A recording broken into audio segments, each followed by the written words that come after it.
Exercise 3.1 question number 3। कोई एक वर्ष में 5 जिला में हुए बरसात सेमी में दिया हुआ है और उत्पादन टन में दिया हुआ है। नीचे जानकारी दिया हुआ है। उस पर से बरसात उत्पादन का बरसात के प्रति नियत संबंध निकालना, मतलब वाई का एक्स के प्रति नियत संबंध निकालना है। यदि बरसात 35 सेमी हो तो उत्पादन का अनुमान निकालना है। जो हमने क्वेश्चन नंबर 1 और 2 की, आप x माइनस एक्स बार या एक्स वाई की विधि से इसको सॉल्व कर सकते हैं। तो चलिए मैं तीसरा के बदले में चौथा बता देता हूँ, आप तीसरा होमवर्क के रूप में कर लीजिएगा। देन क्वेश्चन नंबर 4, यंत्र पर काम करने वाले कर्मचारी के अनुभव और उनके कार्य कौशल्य की जानकारी नीचे दी गई है। देखो, कारीगर की संख्या दी है 1 से 8 तक और अनुभव को हम x ले लेंगे और कार्य कौशल को y ले लेंगे। इस पर से कार्य कौशल अंक की अनुभव पर के नियत संबंध रेखा की गंतव्य मीन्स ज्ञात कीजिए, मतलब y का x के प्रति, कार्य कौशल का अनुभव के प्रति मीन्स कार्य कौशल y और अनुभव x, y का x के प्रति नियत संबंध रेखा निकालना है। और कारीगर का अनुभव 7 वर्ष हो, मतलब जब कारीगर का अनुभव 7 वर्ष हो, मतलब x की वैल्यू 7 हो तो कार्य कौशल अंक कितना होगा, मीन्स y बराबर कितना होगा, ये फाइंड करना है। तो चलिए हम इसके सॉल्यूशन भी देख लेते हैं। एक्सरसाइज 3.1 क्वेश्चन नंबर 4, x बराबर आपको वैल्यू दिया हुआ है और y बराबर वैल्यू दिया है। तो सबसे पहले हमने x का टोटल किया तो 80 आया और y का टोटल किया तो 648 आया। तो सबसे पहले हम 2 स्टेप क्या करते हैं, x बार y बार फाइंड कर लेते हैं। तो सबसे पहले हमने x बार फाइंड किया तो x बार इक्वल टू क्या है, sigma x divide by n। तो sigma x 80 divide by 8 equal to 10 आ गए।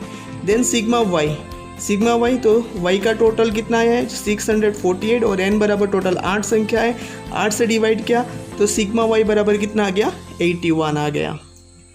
अब थर्ड स्टेप b का फॉर्मूला क्या है कि sigma x minus X bar y minus Y bar divide by sigma x minus X bar का whole square. सो हम नेक्स्ट फार्मूला जब मैंने आपको बोला था कि पॉइंट में ना आए तो अब ये फार्मूला हम यूज कर सकते हैं। तो सबसे पहले कॉलम बनाया x माइनस एक्स बार, फिर y माइनस वाई बार, फिर x minus X bar into Y minus Y बार, फिर x माइनस एक्स बार का होल स्क्वायर।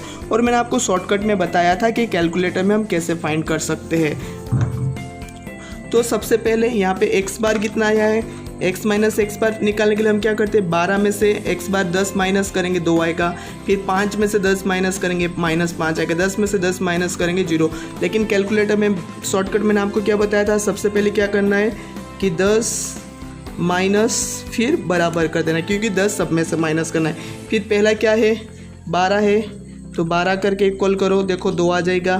फिर 5 है, 5 करके इक्वल करो -5 आ जाएगा, जो आपका आंसर हमने यहाँ पे लिखा है। फिर 10 है तो ओके 10 है तो 10 करके इक्वल करेंगे, कितना आ जाएगा 0 आ जाएगा। 3 है तो 3 करके इक्वल करेंगे -7 आ जाएगा। ऐसे ही सब के सब हमको निकाल देना है। देन नेक्स्ट कॉलम क्या है, y माइनस वाई बार, सेम ऐसे ही करेंगे।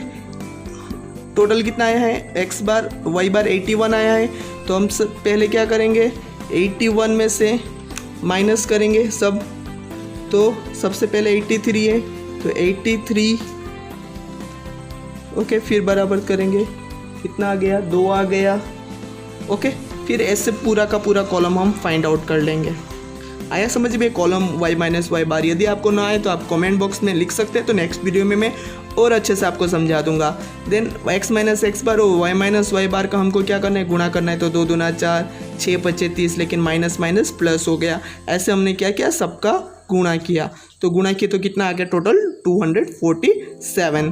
Then x minus X bar का होल स्क्वायर, मतलब 2 का स्क्वायर 4, -5 का स्क्वायर 25, 0 का स्क्वायर 0, 7 का स्क्वायर 49, 8 का स्क्वायर 64। तो हमने क्या बनाया, एक column x minus X bar का होल स्क्वायर का कॉलम बनाया। सो ऐसे ही क्या करना है, पूरी कॉलम बना देना है। कॉलम तैयार होने के बाद हम फॉर्मूला में चले जाते हैं कि थर्ड स्टेप क्या था हमारा कि x minus X bar y minus Y bar divide by x minus X bar का होल स्क्वायर। तो सबसे पहले क्या है, x minus X bar into Y minus Y bar का टोटल कितना है 247। तो देखो यहाँ पे मैंने 247 लिख दिया।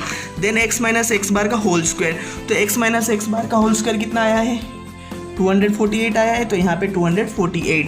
अब दोनों को डिवाइड करेंगे तो कितना आ गया, b इक्वल टू 1.13 आ गया। ओके, थर्ड स्टेप समझ में आया।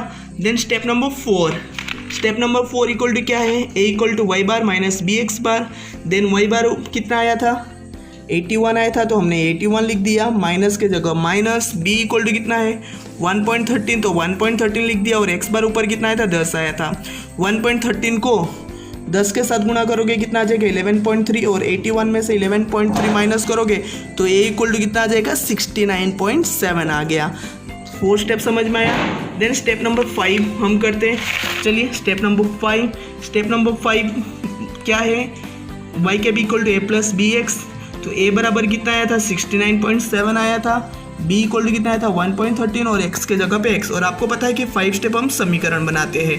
देन स्टेप नंबर 6,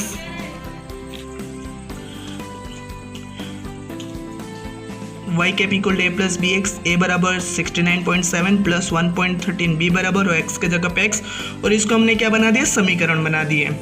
अब आपको x की वैल्यू दे दिया है कि यदि अनुभव 7 वर्षों हो तो y हमको निकालना है, तो हमने लिख दिया यहाँ पे x बराबर 7 रखने पर। तो y के बराबर क्या है 69.7 प्लस 1.13 और x के जगह पे 7, मतलब 69.7 प्लस के प्लस 1.13 के जगह 1.13 और x के जगह पे 7 वर्ष अनुभव का बोला है 7 से गुणा कर दिया। तो 69.7 का 69.7 प्लस का प्लस 1.13 को 7 से गुणा करेंगे तो 7.91, तो टोटल कितना हो गया 77.61। ओके, तो हम लिख सकते हैं कि जब x बराबर 7 वर्ष अनुभव होगा तब कार्य कौशल अंक 77.67 होगा। यदि आपको ये वीडियो पसंद आया तो लाइक कीजिए, यदि समझ में आ गया तो कमेंट कीजिए कैसा लगा आपको। यदि आपका एक